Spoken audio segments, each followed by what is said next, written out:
Baik, Assalamualaikum warahmatullahi wabarakatuh.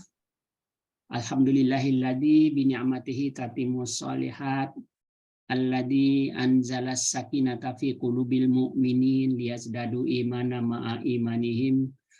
Asyhadu an la ilaha illallah wahdahu la syarikalah wa asyhadu anna Muhammadan abduhu wa rasuluh. Allahumma shalli ala Muhammad wa ala ali Muhammad. Bapak Ibu yang dirahmati Allah, puji dan syukur kita panjatkan kepada Allah Subhanahu wa taala. Pagi hari ini Allah masih memberi kita kesempatan, Allah masih memberi kita kesehatan, sehingga pagi hari ini dengan niat yang tulus, ikhlas karena Allah ingin mempelajari, memperdalami ayat-ayatnya, kita dapat berkumpul bersama-sama dalam kajian virtual HKI pada pagi hari ini. Alhamdulillah juga Ustadz telah hadir. Kita sambung lagi kajian kita bulan yang lalu, yaitu Tazkiyatun Nafs, mengenai tanda-tanda hati yang sehat. Kalau nggak salah sekarang yang ketiga, yaitu bertaubat. Ya, baik Bapak Ibu sekalian, mari kita siapkan, kita buka hati kita sama-sama untuk kita bisa meresapi dan mentadaburi apa-apa yang akan disampaikan oleh Ustadz nanti. Baik, sama-sama kita buka acara kita dengan sama-sama basmalah. Bismillahirrahmanirrahim. Kepada Ustadz kami persilakan.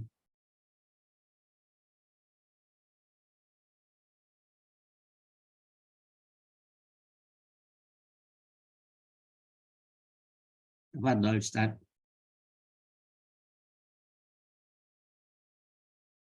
Jazakallah. Assalamualaikum warahmatullahi wabarakatuh.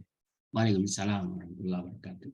Alhamdulillah, nahmaduhu wa nasta'inuhu wa nastaghfiruh. Wa na'udzu billahi min sururi anfusina wa sayyiati a'malina. Man yahdihillahu fala mudilla lah wa man yudlilhu fala hadiya lah. Asyhadu an la ilaha illallah wahdahu la syarika lah wa asyhadu anna Muhammadan abduhu wa rasuluhu la nabiyya ba'dah. Qala Allah Ta'ala fi kitabihil karim, a'udzu billahi minasy syaithanir rajim, wa anna hadza sirati mustaqiman fattabi'uhu wa la tattabi'us subula fatafarraqa bikum an sabili dzalikum wassakum bihi la'allakum tattaqun. Wa ba'd. Alhamdulillah, puji syukur pada Allah karena sungguh atas nikmat, izin serta karunia-Nya pada pagi ini Allah masih memberikan kita nikmat-nikmat yang sangat luar biasa sehingga kita bisa bersama-sama dalam kajian ini. Mudah-mudahan kebersamaan kita dalam kajian ini kelak Allah membersamakan kita di dalam surganya. Amin. Salawat dan salam semoga senantiasa tercurah kepada Rasulullah SAW, pada keluarganya, sahabat-sahabatnya, pengikut-pengikutnya, dan tentu kita semua yang mengikutinya. Ayah bunda sekalian yang semoga senantiasa dirahmati oleh Allah, kita masih berbicara tentang ciri hati yang sehat atau ciri hati yang bersih. Bagian ketiga, bahwa hati yang bersih itu hati yang senang bertaubat kepada Allah dan menggantungkan hidupnya kepada Allah. Di sini ada dua ya. Hati yang senang bertaubat kepada Allah dan menggantungkan hidupnya kepada Allah. Ayah bunda sekalian, untuk bisa menjadikan hati kita ini gemar bertaubat kepada Allah, penting untuk kita pahami. Orang yang mau datang kepada Allah bertaubat itu adalah orang yang merasa berdosa dan merasa berbuat salah. Tentu orang yang tidak pernah merasa bersalah dan tidak pernah merasa berdosa, dia tidak akan pernah bisa datang kepada Allah untuk bertaubat. Orang berbuat salah, sadar dia salah, maka orang seperti ini sangat lebih mudah untuk datang bertaubat kepada Allah. Yang repot itu adalah orang berbuat salah, tidak merasa itu salah. Apalagi merasa apa yang dilakukannya adalah sebuah kebenaran. Maka ini sulit sekali untuk diajak bertaubat. Saya kasih analogi.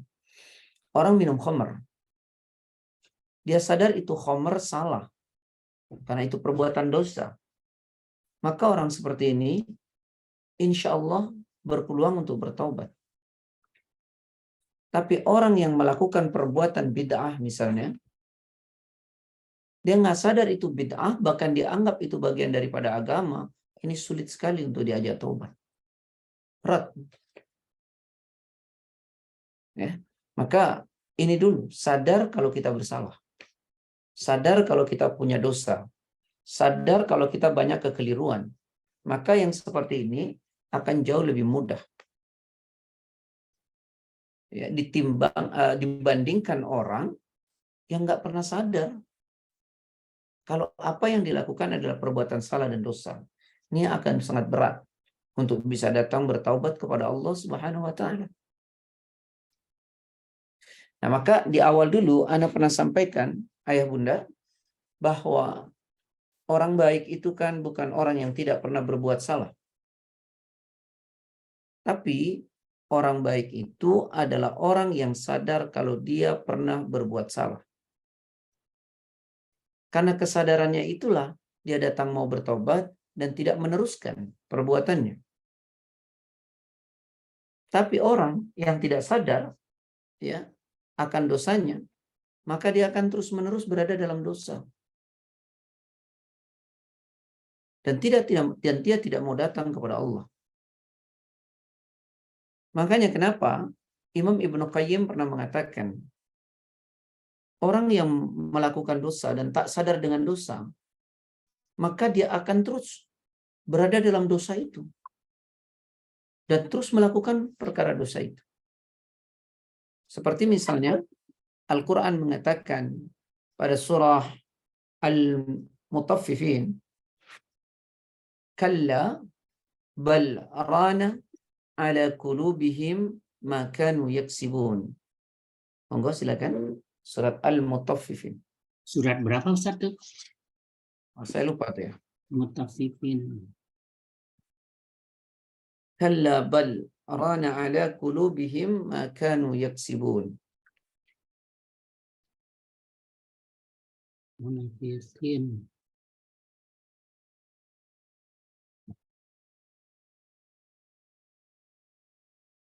Ada ibu-ibu yang udah dapat surat berapa? Oh, Mutaffifin dapat. Surat Mutaffifin ayat berapa itu ya? Ayat berapa? 83, Pak. 83. Ayat 14. Ayat 14, baik. Sampai ayat 11 Mutaffifin Ustaz. Surat Mutaffifin. Enggak lah, ayatnya banyak Al-Mutaffifin, Pak. Sampai 36 Al-Mutaffifin. Berapa Bu? 83 ya? Ya, 83. Al-Mutaffifin sampai 36. Iya, ya. 83 Mutaffifin ayat 14. Baik. Mutaffifin surat ayat 14. Sekali-kali tidak, bahkan apa yang mereka kerjakan itu lebih menutupi hati mereka. Nah, inilah yang saya sampaikan tadi. Jika orang berbuat salah tidak sadar akan salahnya, maka dia akan terus berada dalam kesalahan itu. Kalau istilah Imam Ibnu Qayyim, satu kesalahan kita lakukan akan membuat orang kemudian terjerembab pada kesalahan yang lain. Karena itulah di sini ayatnya Allah Ta'ala berfirman, Kalla bal rana ala qulubihim ma kanu yaksibun. Sekali-kali tidak. Bahkan apa yang mereka kerjakan itu telah menutupi hati mereka. Ya, makanya orang kalau hatinya bersih, dia senang bertaubat kepada Allah. Sedang menyadari akan salah dan kelirunya. Ya. Dan dia mau datang kepada Allah. Ya. Jadi kata ulama, orang yang hatinya sehat akan menyadari dan meyakini bahwa tidak ada kehidupan, kebahagiaan, kesenangan, kenikmatan, melainkan dalam beribadah hanya kepada Allah Ta'ala. Ini penting untuk dipahami. Jadi orang yang hatinya sehat itu satu, dia senang sekali bertaubat. Ya. Ada ungkapan ulama yang sangat indah, bunyinya begini. Wa umrina kisun fi kulli yaumin wa dhanbi zaidun kaifa ihtimali. Ini ungkapan ulama yang sangat luar biasa karena menyadari akan salah. Umur kita ini makin hari makin berkurang. Sedang dosa kita makin hari makin bertambah. Wa kaifa ihtimali.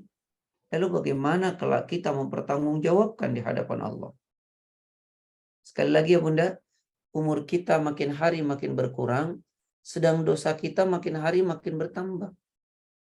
Lalu bagaimana kalau kita mempertanggungjawabkannya di hadapan Allah? Nah, dengan menyadari ini semua, ya, maka kita akan gemar datang kepada Allah untuk mengakui akan salah, keliru, dan khilaf yang kita lakukan. Karenanya lah, ya, orang yang hatinya bersih itu senang datang kepada Allah Subhanahu wa Ta'ala. Dan saudara-saudaraku, sahabat-sahabat, ayah bunda juga, tolong direnungkan bahwa ya, jika kita ingin mendapatkan keberuntungan surga tentu dan kebahagiaan dunia, maka datanglah kepada Allah untuk bertaubat, dan Allah mengatakan niscaya kalian akan menjadi orang yang beruntung. Coba buka surat An-Nur, surat 24 ayat 31. Di ujung ayat Allah Ta'ala berfirman, وَتُوبُوا إِلَى اللَّهِ جَمِيعًا أَيُّهَا الْمُؤْمِنُونَ لَعَلَّكُمْ تُفْلِحُونَ. Monggo. Surat An-Nur ayat 31. Dan katakanlah kepada para perempuan yang beriman agar mereka menjaga pandangannya. Betul Ustaz ya? Betul. Dan memelihara kemaluannya, dan janganlah menampakkan perhiasannya kecuali yang biasa terlihat. Dan hendaklah mereka menutupkan kain kerudung ke dadanya, dan janganlah menampakkan perhiasannya auratnya kecuali kepada suami mereka, atau ayah mereka, atau ayah suami mereka, atau putra-putra mereka, atau putra-putra suami mereka, atau saudara-saudara laki-laki mereka, atau putra-putra saudara laki-laki mereka, atau putra-putra saudara perempuan mereka, atau para perempuan sesama Islam mereka, atau para perempuan mereka, atau hamba sahaya yang mereka miliki, atau para pelayan laki-laki tua yang tidak mempunyai keinginan terhadap perempuan, atau anak-anak yang belum mengerti tentang aurat perempuan, dan janganlah mereka menghentakkan kakinya agar diketahui perhiasan yang mereka sembunyikan. Dan bertaubatlah kamu semua kepada Allah, wahai orang-orang yang beriman, agar kamu beruntung. Nah, inilah bahwa tadi Ana sampaikan, orang yang hatinya bersih itu gemar bertaubat kepada Allah. Dan jika ingin mendapatkan kita kehidupan yang beruntung, bahagia di dunia, dan keberuntungan akhirat dengan surganya Allah, Allah Ta'ala mengatakan, وَتُوبُوا, dan bertaubatlah kalian semua, ilallahi, kepada Allah, jami'an, seluruhnya, ayuhal mu'minun, wahai orang-orang yang beriman, la'allakum tuflihun, agar kalian semua menjadi orang beruntung. Keberuntungan kita bisa raih dengan menyadari salah dan dosa kita kepada Allah. Keberuntungan surga akan kita dapatkan dari Allah saat kita mau datang kepada Allah untuk membersihkan khilaf dan keliru kita. Demi Allah, cinta, sayang, dan kasihnya Allah melebihi murkanya. Kalau dosa kita seluas langit dan bumi, ampunan Allah jauh lebih luas dari langit dan bumi. Andaikan dosa kita seluas samudra, ampunan yang Allah berikan jauh lebih luas daripada itu semua. Allah Ta'ala mengatakan di dalam sebuah, Rasulullah SAW mengatakan dalam sebuah hadis, afrahu bi taubati abdihi min ahadikum saqata ala ba'irihi wa qad adallahu fi ardi falah. Kata Rasulullah, sungguh Allah bahagia mendengar taubat hambanya, yang bahagianya melebihi seseorang yang kehilangan bendanya, lalu ke dalam keputusasaannya benda itu dia temukan ada di depannya. Begitulah Allah jauh lebih bahagia daripada orang yang kehilangan benda berharganya, lalu dalam keputusasaan benda itu ada di hadapannya. Dia tentu bahagia mendapati benda yang hilang itu. Tapi bahagia itu tidak lebih bahagia melebihi bahagianya Allah mendengar tangisan dan taubat dari hambanya. Karena itulah Rasulullah Sallallahu Alaihi Wasallam mengingatkan kita, ya ayuhan nas, wahai manusia, tubu ilallah, bertaubatlah kalian semua kepada Allah, wastaghfiruhu, dan beristighfarlah kepadanya. Fa inni atubu fil yaumi atamarrah, karena sesungguhnya aku ini bertaubat kepada Allah dalam sehari lebih daripada 100 kali. Allah Maha Sayang, Allah Maha Cinta, dan orang yang hatinya bersih betul-betul menggunakan kesempatan yang Allah berikan ini untuk datang kepadanya bertaubat. Dan dia tahu punya Allah yang mengampuni seluruh dosa dan salah. Quran Surat Az-Zumar 39 ayat 53. Qul ya ibadiyalladzina asrafu ala anfusihim la taqnatu min rahmatillah innallaha yaghfirud dzunuba jami'a innahu huwal ghafurur rahim. Surat 39 ayat 53. Katakanlah, wahai hamba-hambaku yang melampaui batas terhadap diri mereka sendiri, janganlah kamu berputus asa dari rahmat Allah. Sesungguhnya Allah mengampuni dosa-dosa semuanya. Sungguh dialah yang Maha Pengampun, Maha Penyayang. Nah, orang yang hatinya bersih tahu betul Allah itu Maha Pengampun. Karena itu dia gunakan kesempatan ini sebaik-baiknya. Dan Allah Maha mengampuni segala dosa. Wahai hamba-hambaku yang melampaui batas terhadap diri mereka sendiri, jangan pernah putus asa dari kasih sayang Allah. Sungguh Allah mengampuni dosa-dosa semuanya. Sungguh dia Allah Maha Pengampun lagi Maha Penyayang. Begitu cinta dan sayang Allah kepada hambanya. Rasulullah Sallallahu Alaihi Wasallam mengatakan dari Abi Musa Abdullah bin Qais al-Ash'ari, Rasul bersabda, Inna Allah Ta'ala, sesungguhnya Allah Ta'ala, yabsutu yadahu bil-lail, membuka tangannya di malam hari, liyatuba musi'un nahar, untuk dosa-dosa hambanya di siang hari. Allah membuka tangannya di malam hari. Untuk siapa? Untuk hambanya yang bertaubat atas dosanya di siang hari. Wa yabsutu yadahu bin nahar, dan Allah selalu membuka tangannya di siang hari. Liyatuba musi'ul lail, untuk dosa hambanya di malam hari. Hatta tatlu'a asy-syamsu min maghribiha. Ini terjadi terus menerus dan tak pernah hilang sampai matahari tenggelam dari barat, sampai matahari terbit dari barat. Ampunan Allah tidak pernah berhenti. Bahkan seorang sahabat menuturkan, Zir bin Khubaysh, beliau mendapatkan dari sahabatnya Safwan bin Assar. Dia katakan, saya pernah mendengar Rasulullah Sallallahu Alaihi Wasallam. Apa kata Rasulullah SAW? Qila khalaqallahu ta'ala yawma khalaqas samawati wal ard maftuhan lit-taubati la yughlaqu hatta tatlu'a asy-syamsu min. Rasulullah menyebutkan baban minal maghrib. Ada satu pintu. Yang pintu itu sangat lebar. Begitu lebarnya pintu itu. Membutuhkan untuk menempuhnya antara 70 tahun. Berkuda yang sangat kencang. Ada satu pintu yang pintu itu begitu lebarnya. Maka kita membutuhkan waktu 70 tahun untuk mengukur kelebaran pintu itu dengan berkuda sangat kencang. Dan pintu itu tidak pernah ditutup sampai matahari terbit dari barat.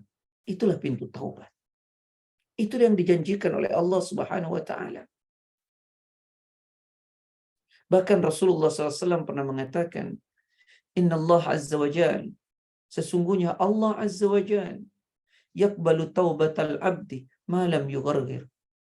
Selalu menerima dan membuka taubat untuk hambanya sampai nyawa ada di tenggorokan. Inilah janjinya Allah, kata Rasulullah SAW. Dan Allah tidak pernah mengingkari janjinya. Allah sayang sekali sama kita. Allah cinta. Kita saja yang tidak sayang dan tidak cinta sama diri kita sendiri. Akan tetapi sahabat-sahabat, ayah bunda sekalian yang dirahmati oleh Allah, kita memang tahu punya Allah yang maha cinta, yang maha sayang, maha pengampun, maha pemaaf. Kita tahu itu. Tapi bagaimana kita tidak menunda itu semua? Iya, Allah maha cinta. Iya, Allah maha sayang. Iya, Allah maha pengampun. Tapi kita jangan pernah menunda untuk datang kepadanya. Karena kita tidak pernah tahu waktu yang tersisa buat kita dalam hidup ini. Karena itulah Allah menyuruh kita untuk bersegera. Quran surat 3 ayat 133. Wasari'u ila maghfiratin min rabbikum wa jannatin arduha as-samawati wal ard wa'iddat lil muttaqin. Monggo. Surat 3 ayat 133. Dan bersegeralah kamu mencari ampunan dari Tuhanmu dan mendapatkan surga yang luasnya seluas langit dan bumi yang disediakan bagi orang-orang yang bertakwa. Kata Allah, bersegeralah kalian kepada ampunan dari Rabb kalian. Bersegeralah kepada ampunan Allah.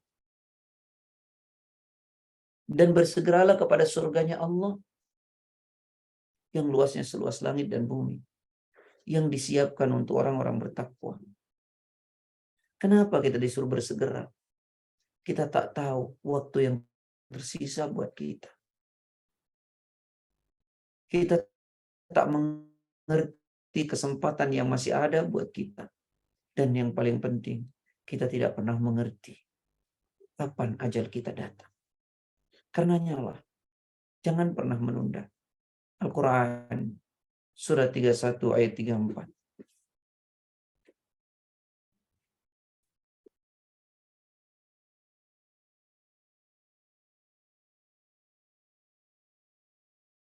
Sudah? Surat 31 ayat 34. Sesungguhnya hanya di sisi Allah ilmu tentang hari kiamat dan Dia menurunkan hujan dan mengetahui apa yang ada dalam rahim. Dan tidak ada seorang pun yang dapat mengetahui dengan pasti apa yang akan dikerjakannya besok. Dan tidak ada seorang pun yang dapat mengetahui di bumi mana dia akan mati. Dan sungguh Allah Maha mengetahui, Maha mengenal. Tidak seorang pun yang tahu dengan pasti apa yang akan dikerjakannya esok. Dan tak ada pula seorang pun yang tahu dengan pasti di bumi manakah dia akan meninggal. Tidak tahu. Karena itulah Kita tidak boleh pernah menunda.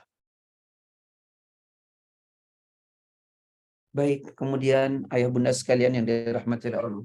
Jika kita memang mau bertaubat, maka bertaubatlah dengan sungguh-sungguh. Penuh keikhlasan. Ya, sebagaimana Allah juga menjanjikan dan menjelaskan pada surat At-Tahrim, surat 66, ayat ke-8. Ya ayyuhalladzina amanu tubu ilallahi taubatan nasuha. Monggo. Surat At-Tahrim, surat 66, 66 ya Ustaz ya. ayat 8. Ayat 8.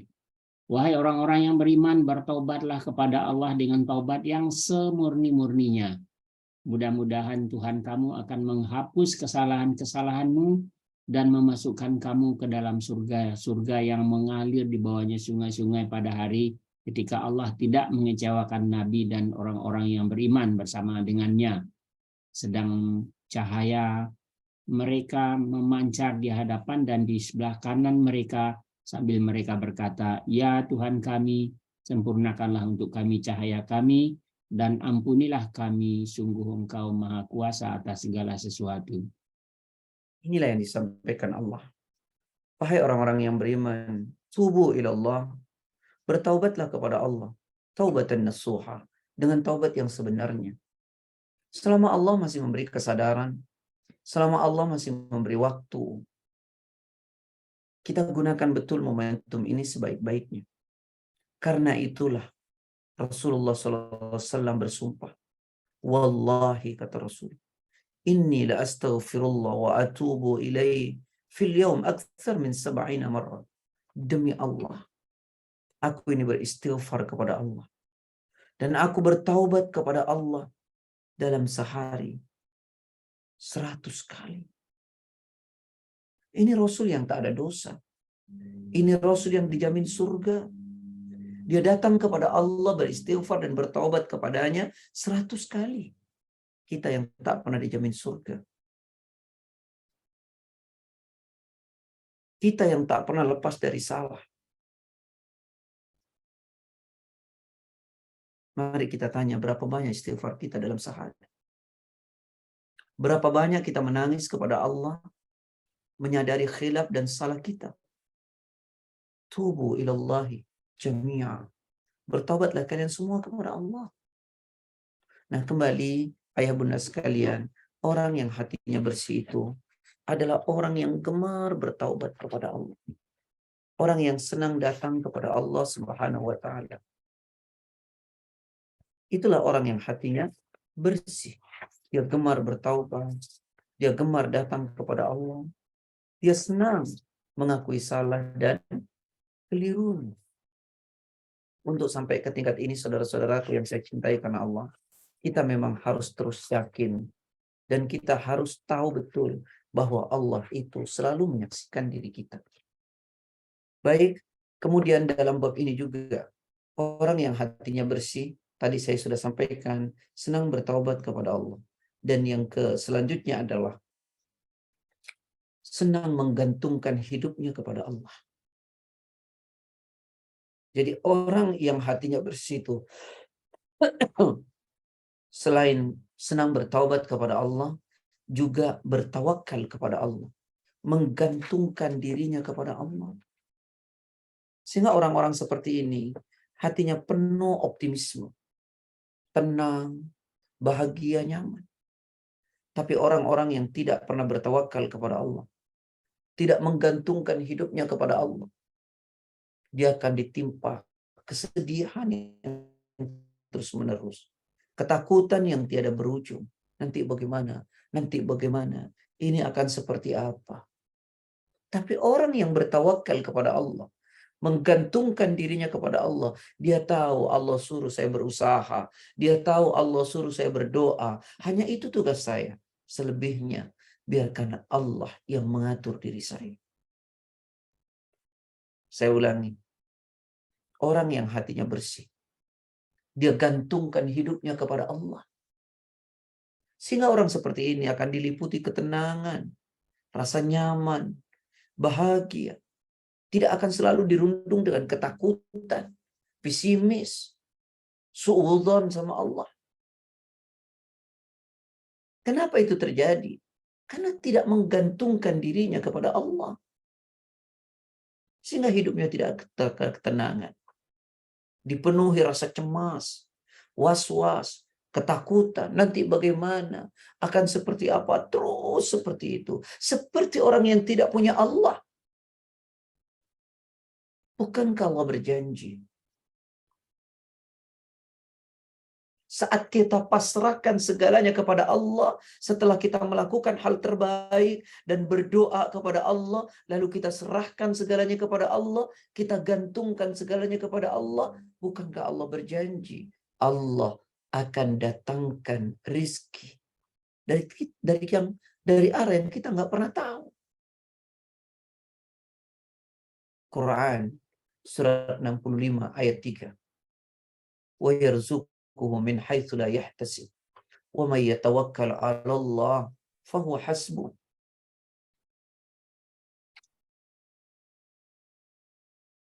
Dan dia memberi rezeki dari arah yang tidak disangka-sangkanya. Dan barang siapa bertawakal kepada Allah, niscaya Allah akan mencukupkan keperluannya. Sesungguhnya Allah melaksanakan urusannya. Sungguh Allah telah mengadakan ketentuan bagi setiap sesuatu. Apakah kita tidak percaya dengan janji Allah ini? Apakah masih terselip keraguan kita pada apa yang telah Allah janjikan? Bukankah tadi Allah mengatakan Allah akan datangkan rizki dari tempat yang dia tidak pernah menyangkanya. Siapa memasrahkan dan menggantungkan dirinya kepada Allah, maka Allah akan mencukupkan segala keperluan mereka. Tugas kita hanya usaha. Tugas kita hanya berdoa. Biarkan kemudian Allah yang mengaturnya. Begitulah orang yang hatinya bersih. Sehingga dia akan mendapati dirinya tenang, nyaman, tidak dipenuhi dengan rasa takut, was-was. Sekali lagi, tugas kita hanya berusaha. Tugas kita hanya berdoa. Biarkanlah Allah yang mengatur. Gantungkan diri kita sepenuh hati kepada Allah. Allah tak akan pernah mendolimi kita. Dan itu janjinya Allah. Quran surat 10 ayat 44. Innallaha la yadlimun nasa syai'an walakinnan nasa anfusahum yadlimun. Surat 10 Yunus ayat 44. Ya. Sesungguhnya Allah tidak menzalimi manusia sedikit pun, tetapi manusia itulah yang menzalimi dirinya sendiri. Lihat, Allah nggak dolim sama kita. Kita yang mendolimi diri kita. Sudah usaha tidak. Berdoa apalagi. Terus kita berharap. Itu aneh. Kita usaha iya. Kita sudah berdoa. Biarkan Allah yang melakukan untuk kita. Gantungkan diri kita kepada Allah. Sebagaimana kita mengerti betul, ya, yang sering kita baca dalam salat kita pada surat Al-An'am, surat ke-6, ayat 162 sampai 163. Saya potong. Inna salati wa nusuki wa mahyaya wa mamati lillahi rabbil alamin la syarika lahu wa bidzalika umirtu wa ana awwalul muslimin. Monggo. Surat Al-An'am surat 6 ayat 162. Katakanlah Muhammad, sesungguhnya salatku, ibadahku, hidupku, matiku hanyalah untuk Allah, Tuhan seluruh alam. Tidak ada sekutu baginya, dan demikianlah yang diperintahkan kepadaku, dan aku adalah orang yang pertama berserah diri atau muslim. Orang yang menggantungkan hidupnya hanya kepada Allah. Orang yang hatinya sehat itu akan menyadari dan meyakini bahwa tidak ada kehidupan, kebahagiaan, kesenangan, kenikmatan, melainkan dalam beribadah hanya kepada Allah Ta'ala. Bertawakal kepada Allah Ta'ala serta mengharap kepada Allah Ta'ala dan takut hanya kepada Allah Ta'ala. Orang yang hatinya bersih itu selalu menggantungkan hidupnya hanya kepada Allah. Hanya kepada Allah. Saya ulangi. Agar kita bisa resapi. Jika hati kita bersih, kita akan menyadari bahwa tidak ada kehidupan ini. Tidak ada kebahagiaan. Tidak akan ada kesenangan. Tidak ada kenikmatan. Melainkan dalam beribadah hanya kepada Allah. Dan bertawakal kepada Allah. Dan berharap kepada Allah. Takut kepada Allah. Begitulah orang yang hatinya bersih selalu menggantungkan dirinya. Hidupnya hanya kepada Allah. Sehingga tidak ada rasa takut itu. Tidak ada rasa pesimis. Saya punya kewajiban berusaha dan berdoa. Lalu segalanya saya serahkan kepadanya. Begitulah orang mukmin. Maka kenapa orang mukmin itu selalu berada dalam kebahagiaan? Lihat, ada satu contoh luar biasa. Pada zaman Nabi Muhammad SAW, ketika orang Islam diserang oleh orang-orang kafir yang bersekutu dengan orang Yahudi. Coba renungkan Quran, surat 33, ayat 22.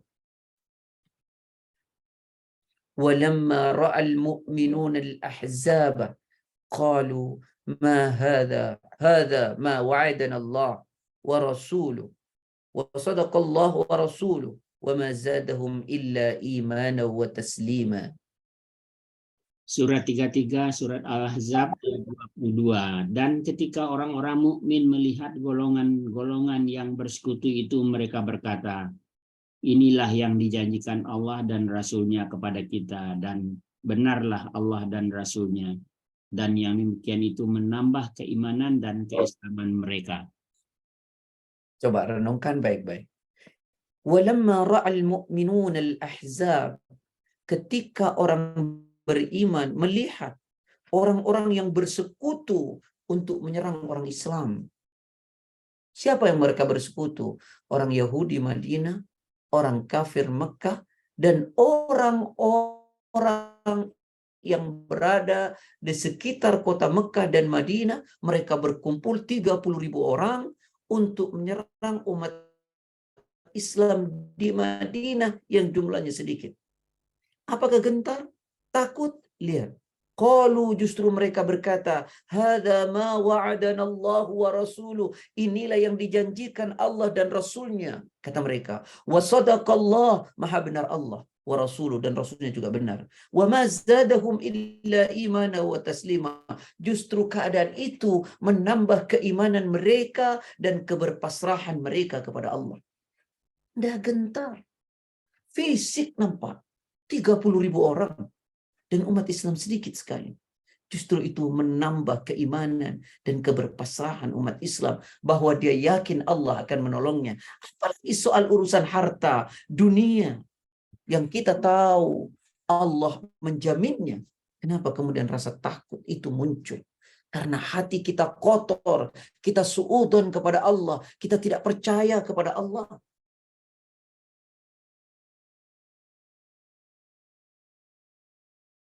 Itulah orang kalau hatinya bersih, selalu menggantungkan dirinya kepada Allah. Coba dalam ayat yang lain ya. Dalam ayat yang lain bisa dibaca pada surat Ali Imran. Ayat ke 173 sampai 74 sampai 174. Alladzina qala lahumun nasu innan nasa qad jama'u lakum fakhshawhum fazadahum imana wa qalu hasbunallahu wa ni'mal wakil fanqalabu bi ni'matin minallahi wa fadlin lam yamsaskum su'an wattaba'u ridwanallah wallahu dzul fadlil azim. Surat Al-Imran ayat 173, yaitu orang-orang yang mentaati Allah dan Rasul, yang ketika ada orang-orang mengatakan kepadanya, orang-orang Quraisy telah mengumpulkan pasukan untuk menyerang kamu, karena itu takutlah kepada mereka Ternyata ucapan itu menambah kuat iman mereka dan mereka menjawab, cukuplah Allah menjadi penolong bagi kami dan Dia sebaik-baik pelindung. Ayat 174, maka mereka kembali dengan nikmat dan karunia yang besar dari Allah. Mereka tidak ditimpa suatu bencana dan mereka mengikuti keridaan Allah. Allah mempunyai karunia yang besar. Alladzina orang-orang qala yang berkata lahum kepada mereka. An-nasu manusia, innan nasa qad jama'u. Sungguh orang-orang telah berkumpul lakum untuk menyerang kalian. Fakhshawhum, takutlah kalian. Bukannya takut, fazadahum imana. Malah orang beriman itu imannya terus bertambah karena itu. Wa qalu, dan mereka semua berkata dalam keadaan seperti itu, hasbunallah wa ni'mal wakil. Cukuplah Allah jadi penolong. Allah, Allah, Allah, Allah.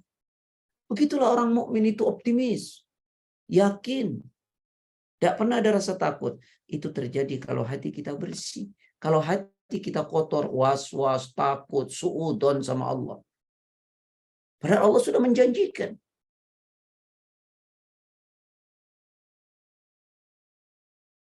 Ya, ayah bunda? Masya Allah. Makanya orang beriman yang benar itu, kata Allah, dia menggantungkan hidupnya kepada Allah. Quran surat 8 ayat 2. Innamal mu'minuna alladhina idza dzukirallahu wajilat qulubuhum wa idza tuliyat 'alaihim ayatuhu zadatuhum imana wa 'ala rabbihim yatawakkalun. Surat Al-Anfal surat 8 ayat 2. Ya. Sesungguhnya orang-orang yang beriman adalah mereka yang apabila disebut nama Allah gemetar hatinya, dan apabila dibacakan ayat-ayatnya kepada mereka bertambah kuat imannya dan hanya kepada Tuhan mereka bertawakal. Ya. Orang beriman yang benar itu jika disebut nama Allah bergetar hatinya. Jika dibacakan ayat Allah imannya bertambah. Dan orang beriman yang benar menggantungkan hidupnya kepada Allah. Ya. Hasbunallah wa ni'mal wakil. Qalaha Ibrahim. Hasbunallah wa ni'mal wakil. Inilah doa yang dibaca oleh Nabi Ibrahim hina ulqiya finnar, ketika dilempar ke dalam api. Api saja yang begitu panas, dengan kekuatan tawakal, api itu bisa menjadi dingin. Lalu bagaimana kita takut tidak makan? Lalu bagaimana kita dirundung ketakutan terus-menerus? Rasa was-was, tidak yakin.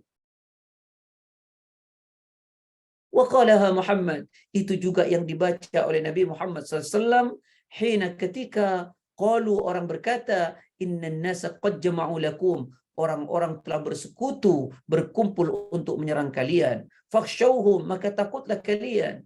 Fazadahum imana, justru iman mereka bertambah dengan berkata, hasbunallah wa ni'mal wakil. Ini yang dibaca oleh Nabi Ibrahim ketika dilempar ke dalam api. Ini pula yang dibaca oleh Rasulullah SAW ketika orang-orang bersekutu 30.000 untuk menyerang umat Islam. Hasbunallah ni'mal wakil. Jadi orang bertakwa, orang yang hatinya bersih itu menggantungkan dirinya kepada Allah Subhanahu wa ta'ala. Akhiru kalami, akhiru qauli Ibrahim, kata terakhir yang dibaca Ibrahim, hina ulqiya finnar, ketika dilempar ke api, hasbi Allah wa ni'mal wakil. Jadi orang mukmin menggantungkan hidupnya kepada Allah. Lalu bagaimana? Masih ada rasa takut, was-was, suudzon kepada Allah. Ternyata orang yang menggantungkan hidupnya kepada Allah itu tidak hanya senang di dunia, tidak pesimis, tidak ada rasa takut, tapi juga mendapatkan kebahagiaan akhirat. Sampai Nabi pernah menganalogikan begini. Hadis ini dari Bukhari. Yadkhulu al-jannata, akan masuk surga. Aqwamun, satu kaum, afidatuhum, yang hati mereka mithlu afidatit thair, seperti hatinya burung. Apa hatinya burung? Berangkat pagi dalam keadaan lapar, pulang sore dalam keadaan kenyang. Apakah burung itu tahu bahwa di tempat itu ada makanan? Tidak. Yang penting burung itu berusaha keluar untuk mencari makanan. Setelahnya biarkan Allah yang membimbingnya. Yang penting usaha. Maka sampai Rasulullah mengatakan, yadkhulul jannah, akan masuk surga, aqwamun, kaum, afidatuhum, yang hati mereka mithlu afidatit thair, seperti hatinya burung. Burung itu berangkat pagi hari, tak tahu di mana akan ada makanan, tapi dia berusaha terus. Dan dia yakin bahwa Allah akan memberinya. Wa ma min dabbatin fil ardi illa 'ala Allahi rizquha. Tidak ada satu makhluk melata pun di muka bumi ini kecuali rizkinya sudah dijamin oleh Allah Subhanahu wa ta'ala. Jadi kembali ayah bunda yang saya cintai karena Allah, orang yang hatinya bersih. Yang ketiga adalah apa? Gemar bertaubat kepada Allah, menyadari salah, menyadari keliru, menangis di hadapan Allah.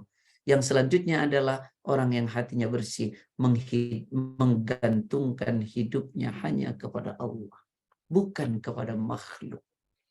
Insya Allah ya, indahnya orang-orang kalau hatinya bersih. Baik, ayah bunda sekalian, yang keberapa sekarang? Yang keempat. Ya, ciri hati yang bersih. Yang kelima ya? Yang kelima sekarang. Yang kelima. Nah, ini penting banget ini. Orang yang hatinya bersih itu selalu ingat kepada Allah. Tidak pernah bosan beribadah. Saya ulangi, orang yang hatinya bersih selalu ingat kepada Allah dan tidak pernah bosan beribadah. Saya mulai begini. Tidak pernah bosan beribadah. Buka Al-Quran, ya, surah Al-Hijr. Surat Al-Hijr itu surat 15 ya. Ayat 99. Wa'bud rabbaka hatta ya'tiyakal yakin. Surat Hijr ayat 99. Dan sembahlah Tuhanmu sampai yakin ajal datang kepadamu. Jadi orang yang hatinya bersih, ini saya mulai dari belakang ya. Orang yang hatinya bersih tak pernah bosan dalam beribadah. Wa'bud rabbaka. Sembahlah Rabbmu. Beribadahlah kepada Rabbmu. Hatta ya'tiyakal yakin. Sampai datang ajal. Terus dia lakukan. Begitulah orang yang hatinya bersih. Karena dia tahu, wa ma khalaqtul jinna wal insa illa liya'budun. Aku tak ciptakan jin dan manusia kecuali beribadah kepada Allah. Ya ayuhan nasu ubudu rabbakum. Wahai manusia, kuciptakan kalian untuk beribadah kepada. Jadi orang yang hatinya bersih itu tidak pernah bosan dalam beribadah. Dia istiqamah, konsisten. Kenapa? Karena dia tahu itulah yang menjadi harapan baginya kelak di akhirat. Dia tahu itulah yang menolong dirinya. Dia tahu dia tidak bisa andalkan apapun di hadapan Allah kecuali hanya nilai ibadah. Quran surat 18 ayat 46. Al-malu wal banuna zinatul hayatid dunya wal baqiyatus salihatu khairun inda rabbika thawaba wa khairun amala. Surat Al-Kahfi 18 ayat 46.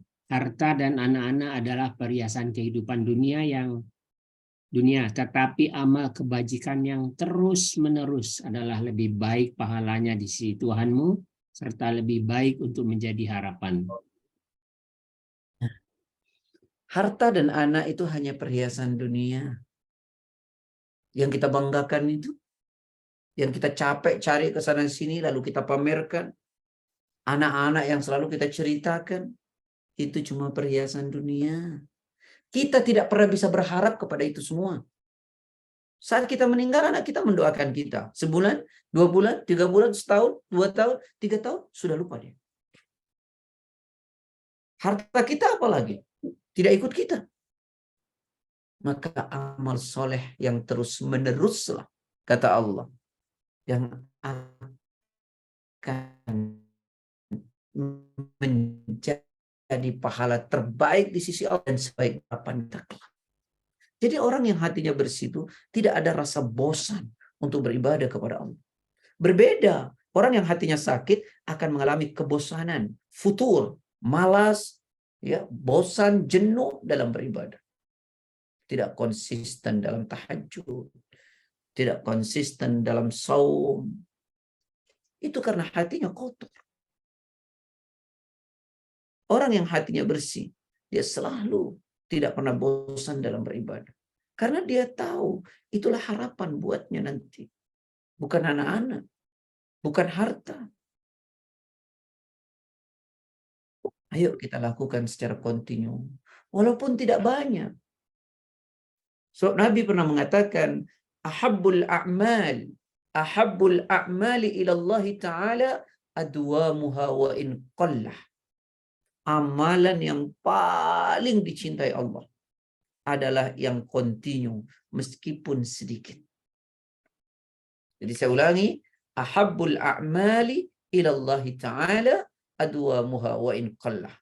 Amalan yang paling dicintai Allah adalah yang kontinuitas. Sekalipun amalan itu sedikit, tapi kontinu. Tahajud 2 rakaat, tapi kontinu. Ya. Nah, ikhwani wa ikhwati fillah yang dirahmati oleh Allah Subhanahu wa taala, jadi orang yang hatinya bersih itu ya selalu tidak pernah bosan beribadah. Ya. Giat beribadah. Ya, tidak hanya musiman.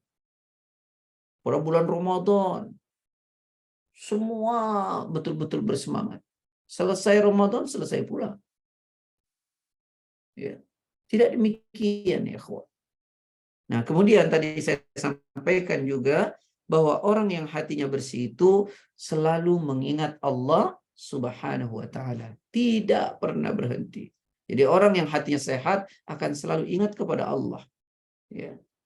Rasulullah sallallahu alaihi wasallam mengatakan, kana an-nabiy sallallahu alaihi wasallam, ini kata Aisyah ya, kana an-nabiy sallallahu alaihi wasallam yadhkurullah ala kulli ahyani.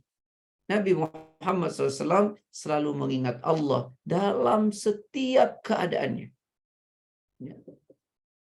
Jadi Nabi Muhammad SAW selalu mengingat Allah dalam setiap keadaannya. Tidak pernah bosan. Terus. Makanya kenapa kita juga diajarkan oleh Rasulullah SAW, ya, bahkan dalam Al-Quran Allah ingatkan kita agar kita selalu mengingat Allah dalam kondisi seperti apapun. Quran surat 3 ayat 191. Alladzina yadhkuruna Allaha qiyaman wa qu'udan wa 'ala junubihim. Surat 3 ayat 191. Yaitu orang-orang yang mengingat Allah sambil berdiri, sambil duduk, dalam keadaan berbaring, dan mereka memikirkan tentang penciptaan langit dan bumi seraya berkata, ya Tuhan kami, tidaklah Engkau menciptakan semua ini dengan sia-sia. Maha suci Engkau ya Allah, lindungilah kami dari azab neraka. Coba kita renungkan. Orang-orang yang selalu mengingat Allah. Berdiri, duduk, berbaring. Inilah yang dikatakan oleh Aisyah. Yadhkurullah ala kulli ahyani. Rasulullah selalu mengingat Allah dalam setiap keadaannya. Baik kita dalam keadaan berdiri, duduk, berbaring, dalam keadaan bahagia, dalam keadaan susah. Terus mengingat Allah. Bahagia ingat Allah, susah ingat Allah. Bahagia mendekat kepada Allah, susah mendekat kepada Allah. Ini yang disampaikan Rasulullah SAW. Ajaban li amril mu'min inna amrahu kullahu lahu khair. Orang mukmin itu mengagumkan. Ya, selalu mengagumkan. Kenapa? Karena orang mukmin itu selalu menganggap baik apapun yang terjadi pada dirinya. Karena itu, saat dia mendapat nikmat, dia bersyukur, ingat Allah. Saat dia susah, dia sabar, kembali kepada Allah. Terus seperti itu. Ya. Bukan yang seperti ketika dia dikasih kenikmatan jauh, ketika dikasih susah baru dia ingat Allah. Bukan seperti itu. Seperti yang digambarkan dalam Quran pada surah ke 41 ayat 51. A'udzu billahi minasyaitonir rajim. Wa idza an'amna 'alal insani a'rada wa na'a bi janibi wa idza massahu syarru fadhu du'ain arid. Surat 41 ayat 51, dan apabila kami berikan nikmat kepada manusia, dia berpaling dan menjauhkan diri dengan sombong. Tetapi apabila ditimpa malapetaka, maka ia banyak berdoa. Jadi bukan kita mencari Allah, mengingat Allah saat susah. Tapi saat senang kita lupa kepada Allah. Tidak demikian. Kita dalam keadaan senang, sempit, kita selalu mengingat Allah. Ya, ini kan tidak. Ketika kami anugerahkan kenikmatan kepada manusia, dia berpaling dan menjauh dengan sombongnya. Tidak ingat Allah dia kalau dikasih nikmat. Tapi giliran dikasih susah, baru dia ingat Allah. Tidak. Ingat Allah dalam keadaan seperti apapun, dimanapun. Sebagaimana tadi Aisyah katakan, karena Nabi SAW adalah Nabi Muhammad SAW, yadhkurullah ala kulli ahyani, selalu mengingat Allah dalam keadaan seperti apapun. Ya. Dalam keadaan seperti apapun. Jangan saat senang lupa, saat susah baru cari Allah. Apalagi kedua-duanya lupa. Mau senang lupa, mau susah lupa. Ini bahaya, ini celaka. Dan orang semacam ini ada. Dikasih nikmat, tidak salat, tidak ingat Allah, tidak berzikir, tidak baca Quran, tidak mau kajian. Dikasih susah juga sama. Makin jauh bahkan dari Allah. Ini yang Allah gambarkan pada Quran surat 17 ayat 83. Wa idza an'amna 'alal insani a'rada wa na'a bi janibi wa idza massahu syarru kana ya'usa. Monggo. Surat 17 Al-Isra ayat 83, dan apabila kami berikan kesenangan kepada manusia, niscaya dia berpaling dan menjauhkan diri dengan sombong, dan apabila ditimpa kesusahan, niscaya dia berputus asa. Nah, ini kan lari terus dari Allah. Dikasih nikmat lari, dikasih susah lari. Tidak demikian orang mukmin yang benar. Orang yang mukmin benar itu adalah selalu sibuk mengingat Allah dalam keadaan seperti apapun. Nah, inilah hati orang yang bersih. Orang yang hatinya bersih itu selalu mengingat Allah dan tidak pernah bosan dalam beribadah. Saya ulangi lagi, orang yang hatinya bersih selalu mengingat Allah dalam keadaan seperti apapun, dalam kondisi seperti apapun, dan selalu beribadah dalam kondisi dan keadaan seperti apapun. Tidak futur, tidak bosan beribadah, ya. Tidak hanya momentum, ya, terus dilakukan ibadah. Hatta ya'tiyakal yakin, sampai datang kematian kepadanya.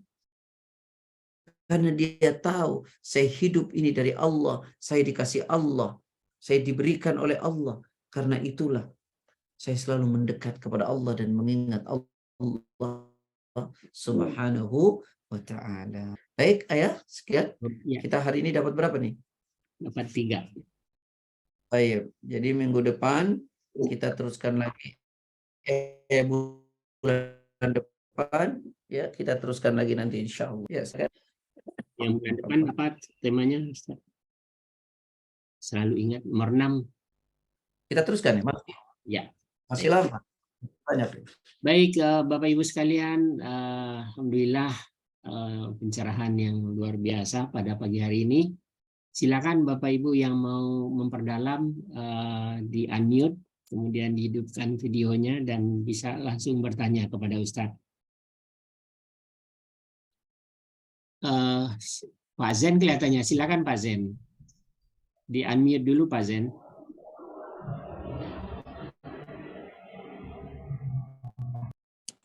Sudah, Pak. Ya, udah. Ya. Terima kasih, Pak Mas. Assalamualaikum, Ustaz. Waalaikumsalam. Ini sebetulnya tadi sudah disinggung Ustaz bahwa amalan yang paling disenangi Allah itu kan yang kontinu ya, walaupun sedikit ya. Nah, beberapa malam yang lalu, ini kejadian yang belum pernah saya alami. Saya sudah, ya alhamdulillah, sudah bisa merubah malam jadi siang.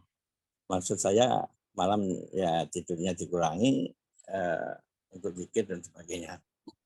Tapi malam itu, malam Selasa ya kalau enggak salah, itu zikir-zikir yang sudah biasa saya lakukan itu seperti la ilaha illallah, apa namanya, zikir yang biasa itulah semuanya, termasuk ayat-ayat Al-Quran yang pakem seperti ayat kursi, 3 ayat terakhir Al-Baqarah, 2-24 Al-Hasr dan sebagainya itu hilang misalnya. Artinya saya mau mengucapkan itu nggak bisa. La ilaha illallah aja putus, nggak habis gitu. Ini kan bahaya sekali kalau pada waktu apa namanya itu sakaratul maut. Penyebabnya kira-kira apa Ustaz? Kok bisa hilang semua hafalan, hilang semua zikir, hilang semua ayat-ayat, kayak blank gitu. Silakan Ustaz. Dan semoga Allah senantiasa merahmati. Amin. Saya ingin mengawali gini. Ya, yang malam tolong di Dimatiin. pas-pasnya aja. Jadi gini. Iya, putus-putus suaranya. Ya, bahwa Allah menyuruh kita, wa minal laili fatahajjat bihi nafilatan laka asa ayyam athaka rabbuka maqaman mahmuda. Pada sebagian malam hendaklah lakukan ibadah tahajud sebagai ibadah tambahan. Ini Allah yang suruh, tapi tidak seluruhnya, sebagian malam saja, sebagian. Ya, kita gunakan untuk beribadah kepada Allah. Atau misalnya dalam ayat yang lain, ya ayyuhal muzammil qumil laila illa qalila. Wahai orang yang berselimut, ya, buka selimut salat, ya, kecuali sedikit saja. Nah, ada memang ayat yang menjelaskan pada surat 2564, walladzina yabituna lirabbihim sujjatan wa qiyama. Hamba yang melewati malamnya dengan bersujud dan beribadah kepada Allah. Iya. Ya. Kemudian persoalan kedua yang menjadi pertanyaan adalah, Pak Ustadz, kenapa kok seperti keluh, ya, seperti tidak keluar begitu, ya. Saya bukan apa ya peramal lah ya. Pasti ayah yang lebih tahu kenapa demikian. Mungkin ayah dalam keadaan lelah, capek. Secara psikologis itu bisa terjadi. Capek, lelah, ya, konsentrasi kurang, sehingga ada rasa itu hilang. Maka ketika kondisi-kondisi seperti itu terjadi ya, yang pertama ayah lakukan, wudhulah kembali, lalu baca ta'awud. Ya. Berwudhu kembali dan baca ta'awud. Mulai dulu dengan konsentrasi, insya Allah akan teringat kembali. Ya, kadang-kadang rutinitas itu bisa menjadi hilang karena rasa lelah, keluh dan seterusnya ya. Dalam kondisi seperti itu berwudhu, tenangkan, insya Allah nanti akan kembali lagi. Itu hal biasa ya. Dan ya setan kan tidak pernah berhenti untuk membuat kita tidak konsen, membuat kita lupa gitu ya. Maka caranya ta'awud cepat ya. Ya, itu wallahu a'lam ya. Insyaallah sebenarnya. Wudu dan ta'awud ya. Pertama ta'awud, kemudian berwudu kembali, insyaallah akan kembali ya. Oke. Terima kasih Ustaz. Ya. Baik, terima kasih Ustaz. Sanusi itu kayaknya. Ya, silakan berikut Ibu Erni yang sudah resen. Silakan Bu Erni Savitri.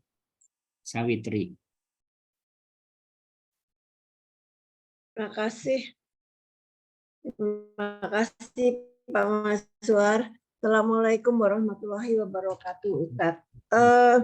Tadi disebutkan bahwa berdoalah engkau.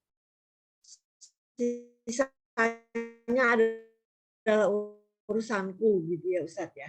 Kalau saya nggak tangkap. Berarti Allah tidak pernah sebutkan bahwa berdoalah engkau dengan khusyuk. Pada ayat itu ya, berdoa engkau dengan khusyuk. Karena begini Ustaz, seperti doa-doa yang selalu kita sampaikan pada saat setelah sholat atau doa-doa yang ketika kita sering melakukannya ya, itu seperti sudah mengalir saja, sudah hafalan gitu ya.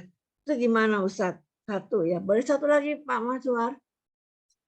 Satu lagi ya. Silakan. Ustaz, saya itu usia sekarang ini sering ya tertidur ke sholat. Tertidur sejenak. Itu bagaimana tuh Ustaz? Apakah kita harus teruskan? Apa kita wudhu lagi, kembali lagi sholat? Dengan catatan pasti tertidur lagi nanti. Gitu. Sering suka begitu, tertidur sejenak itu beberapa kali sering terjadi gitu. Bagaimana itu Ustaz? Makasih. Yang dirahmati oleh Allah. Yang pertama kita lakukan adalah ya tadi Ana sampaikan usaha Bunda. Bukan doa dulu, usaha ya Bun. Usaha. Innallaha la yughayyiru ma biqaumin hatta yughayyiru ma bi anfusihim. Allah nggak akan rubah keadaan satu kaum sampai kaum itu merubah keadaan dirinya sendiri. Berusaha cari rezeki, berusaha sehat, berusaha begini, berusaha begitu gitu ya. Nah, setelah itu berdoa, ya berdoa kepada Allah, minta kepada Allah. Nah, minta itu Bun dari hati, bukan lisan. Itulah yang kemudian menjadi hafalan karena dari otaknya ke lisan. Mestinya dari hati. Sebagaimana Allah Ta'ala berfirman di dalam Al-Quran pada surat 7 ayat 55. Ud'u rabbakum tadarru'an. Berdoalah engkau kepada Rabbmu dengan merendahkan diri, rasa takut, suara yang lirih, gitu Bun ya. Jadi bukan hafalan, bukan lisan, tapi dari hati. Ya Bun ya. Setelah itu baru pasrahkan kepada Allah. Maka insya Allah hidup kita tenang. Ya. Kemudian yang kedua Pak Ustadz. Apa tadi yang kedua kok saya lupa malah. Tertidur sejenak ketika sholat. Sejenak dalam sholat. Bun, saya pernah dengar berita Bun. Orang barat susah tidur loh Bun. Saking susahnya tidur dia minum Valium loh Bun. Ada yang ngantri di hospital katanya untuk tidur tuh Bun. Masuk Islam aja ya Bun ya. Masuk Islam sholat itu ketiduran ya Bun ya. Masya Allah Bunda luar biasa deh. Gini Bun, kalau tidurnya itu tidur ayam ya. Maka tidak apa-apa, tidak batal. Seperti sahabat mengatakan, kata Rasulullah, ya ada dalam kitab Bulughul Maram pada bab nawaqidul wudu, bab yang membatalkan wudu. Hadis pertama di bab itu. Abu Hurairah menuturkan, kana ashabun Nabi Muhammad SAW fi ahdihi yantadiruna al-isya'a hatta tahfiqa ru'usuhum wa yusalluna wa la yatawadda'un. Adalah sahabat Nabi dulu, kalau habis sholat maghrib itu nggak pulang ke rumah sampai isya. Hatta tahfiqa ru'usum, sampai kepalanya gini Bun. Nah, Bunda lihat saya nggak Bun? Ya. Nah, sampai kayak gitu. Wa yusalluna wa la yatawaddaun, dan beliau salat isya dan tidak berwudu kembali. Artinya kan tidak membatalkan. Nah, gitu. Kecuali tidurnya beneran Bun, sampai mimpi, sampai ngorok gitu. Kalau gitu nggak apa-apa Bun ya, ketiduran ya Bun. Tapi kalau sujudnya sampai setengah jam tuh berarti tidur beneran tuh Bun. Oh enggak. Kalau begini aja, nggak apa-apa Bun, nggak apa-apa. Itu namanya tahfiqa ru'usuhum dalam bahasa fikih. Ya, baik. Wallahu a'lam. Baik, terima Terima kasih Ustaz. Sama-sama Bun. Kita baca Quran. Ustaz lagi baca Quran. Pak Maswar. Silakan Pak Subaca berikut. Ya, terima kasih. Jadi Pak Ustadz, apakah masalah yang Pak Jen tadi itu apa boleh? Kedengeran ya? Ya, nggak kedengeran ya. Diulang lagi Pak Sukoco. Kenapa? Diulang lagi. Ya, yang masalah yang dialami Pak Jen tadi, yang hilang tadi, apakah boleh kita minta tolong medis? Jadi seperti pengalaman yang ada di Ustadz saya pemandu Nawi Shorof, itu beliau tiba-tiba kena stroke dan blank, hilang. Sampai teman tidak kenal, kemudian ayat-ayat Al-Quran juga nggak kenal lagi. Terus dia ke rumah sakit PON seperti itu. Jadi kalau masalah Pak Jen tadi didukung dengan medis gitu, dengan mohon izin Allah, apa boleh Ustaz? Ya tidak ada masalah ya. Namanya juga penyakit fisik ya. Penyakit fisik itu ya bisa saja kehilangan ingatan dengan karena apa tadi stroke gitu ya. Ya tentu nggak ada masalah ya. Nggak ada masalah kan itu jelas ya. Tapi yang menyembuhkan tetap Allah ya. Itu media nggak ada masalah ya. Kan Nabi pernah bilang tadawaw fa inna Allah Ta'ala lam yada' da'an illa wada'a lahu syifa illa da'in wahid al-haram. Kata Nabi, berobatlah engkau. Itu kan suruh medis tuh. Berobatlah engkau. Karena Allah tak ciptakan penyakit kecuali disertai obatnya, kecuali satu penyakit yang tak ada obatnya. Tua. Ya Bun, Bunda Titin. Kalau tua nggak ada obatnya ya Bun ya. Bisa Ustadz katanya dirawat tetap tua juga. Cuma nampaknya saja yang tak tua ya. Jadi berobat itu ada anjuran Islam ya. Anjuran Islam. Dan itu nggak ada masalah. Selama pengobatannya benar dan cara pengobatannya benar, diobati dengan cara yang benar. Yang nggak benar itu misalnya berobat, nanti kau ambil ya tanah kuburan gitu. Nah, itu baru aneh itu ya. Gitu ya. Tidak apa-apa, tidak apa-apa.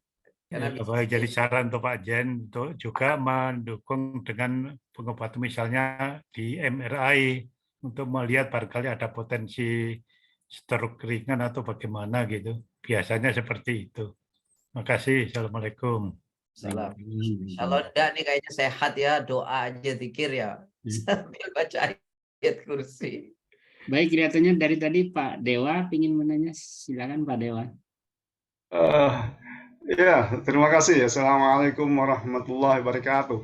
Waalaikumsalam warahmatullahi wabarakatuh min Bali.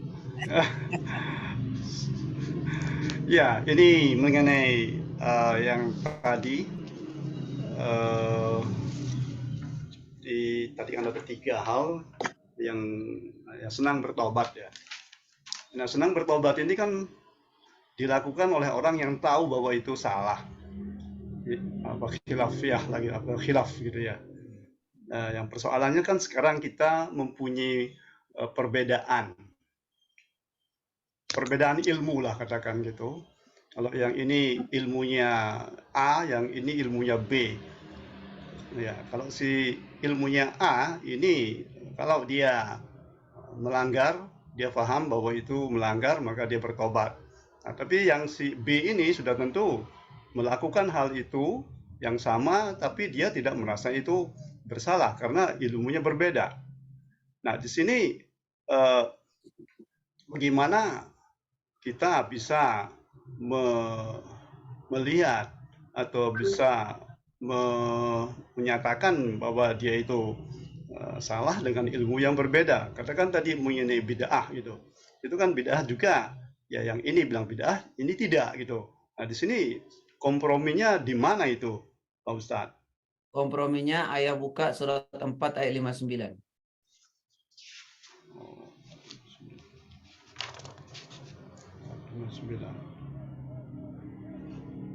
Bagaimana itu?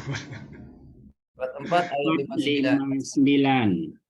Ayyuhalladzina amanu atii'u Allah wa atii'ur rasul wa ulil amri minkum fa in tanazza'tum fi syai'in farudduhu ila Allah rasulih. Ayo monggo. Wahai orang-orang yang beriman, taatilah Allah dan Rasul-Mu dan ulil amri, pemegang kekuasaan di antara kamu.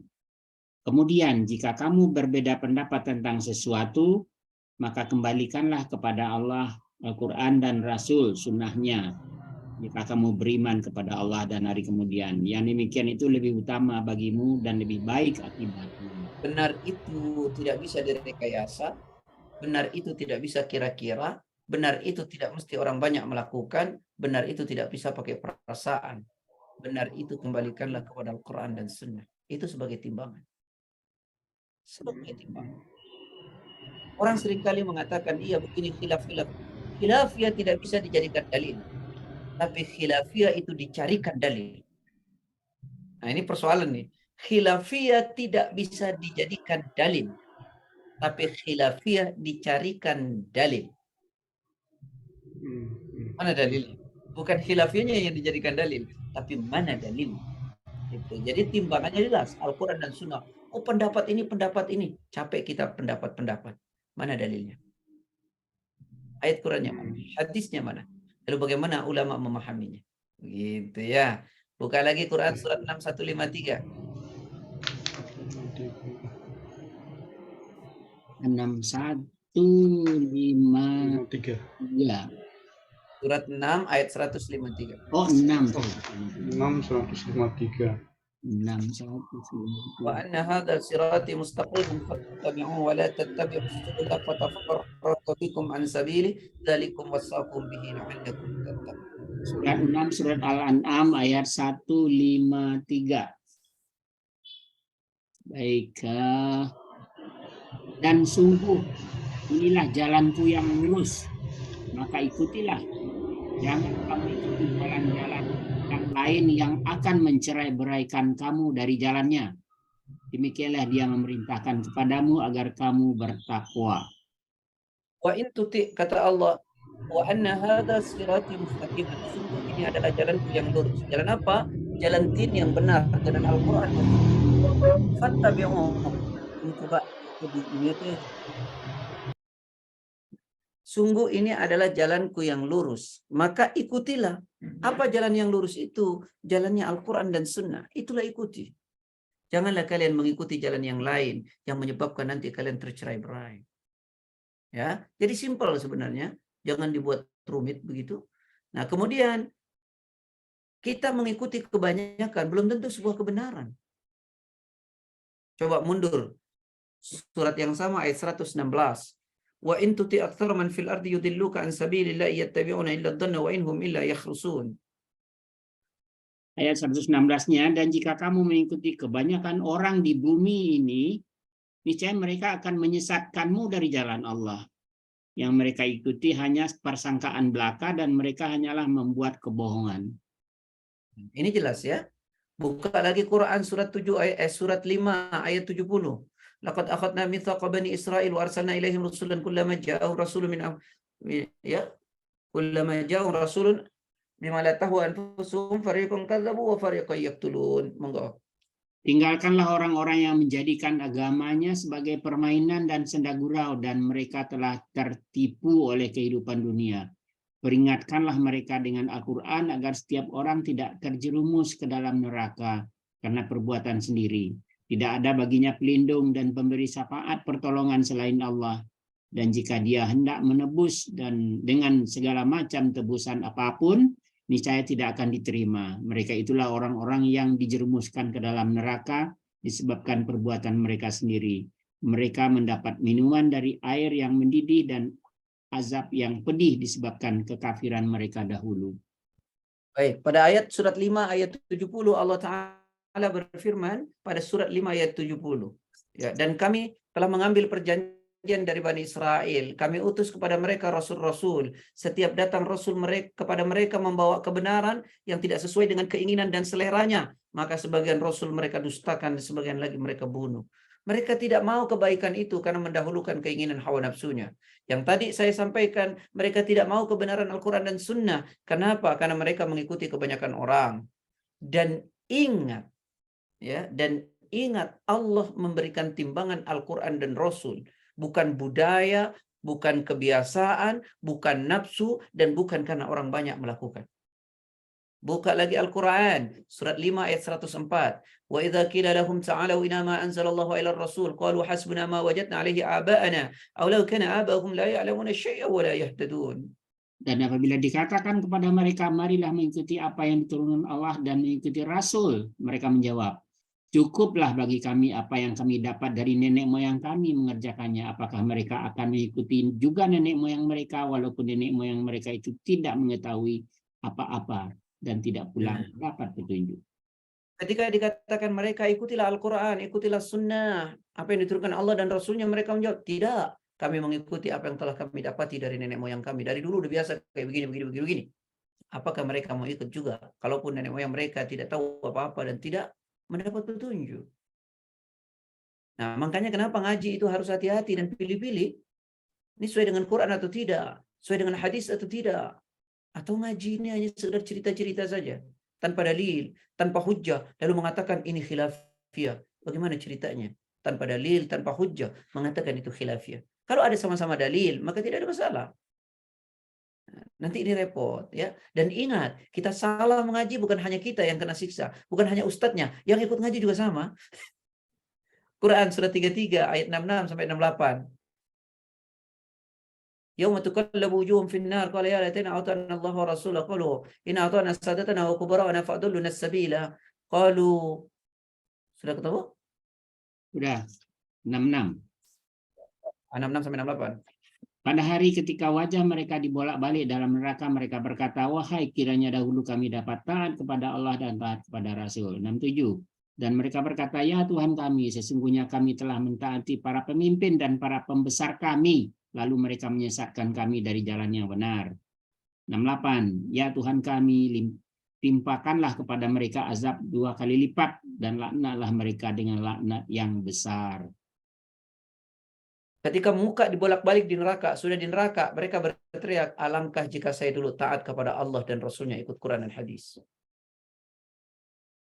Lalu teriakan keduanya mereka berteriak, ya Allah kami dulu telah mentaati pemimpin kami, pembesar kami, ustadz-ustadz kami, ajengan-ajengan kami, lalu mereka menyesatkan kami dari jalan-Mu, ya Allah. Kami tidak diajarkan sesuai dengan Quran dan Sunnah.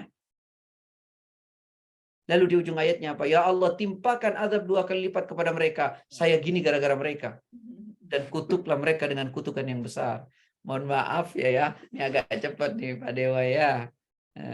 Yuk ada timbangan kebenaran itu. Timbangannya adalah Al-Quran dan As-Sunnah. Lalu kemudian nanti memahami Quran dan Sunnah ada perbedaan. Iya, gak ada masalah itu. Tapi yang jelas ada dalil Al-Quran dan Sunnah. Yang jadi persoalannya orang sekarang bilang khilafiyah. Mana dalilnya? Khilafiyah itu ada dalil yang kemudian menimbulkan interpretasi berbeda. Yang persoalan orang bilang khilafiyah sekarang nggak ada dalil tapi dibilang khilafiyah. Itu yang sering jadi persoalan. Baik. Lahir batin. Cukup ya? Udah jam 7 nih. Ya, alhamdulillah, terima kasih. Assalamualaikum warahmatullahi wabarakatuh. Ibu sekalian. Cukup ya, udah jam 7 juga. Baik, terima kasih Ustaz. Alhamdulillah ya Rabbil Alamin. Baik, kita tutup kajian kita pada pagi hari ini ya Ustaz. Bersama baca Alhamdulillah Rabbil Alamin. Subhanakallahumma wa bihamdika asyhadu an la ilaha illa anta astaghfiruka wa atubu ilaik. Terima kasih banyak Ustaz dan sampai ketemu bulan depan insyaallah. Baik. Terima kasih Pak Ustaz, terima kasih Pak Masfar. Syukron kasiran. Terima Salam Pak Dewa Putu. Ya, sama-sama. Alhamdulillah kita bertemu. Terima kasih Pak Ustaz. Terima kasih Pak Ustaz. Pak Ustaz. Ya, tutup ya.